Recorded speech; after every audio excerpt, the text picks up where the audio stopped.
Hello guys, welcome to my channel. আমি একটা অনুষ্ঠানে ইনভাইটেশন পেয়েছিলাম। নারী দিবস, 8ই মার্চ নারী দিবস ছিল।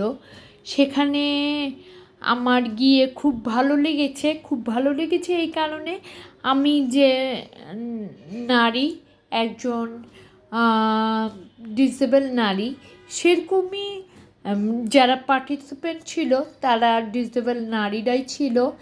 আমার এটা দেখে খুব ভালো লেগেছে এবং যারা অতিথি ছিল তাদের মধ্যেও নারী ছিল বেশি।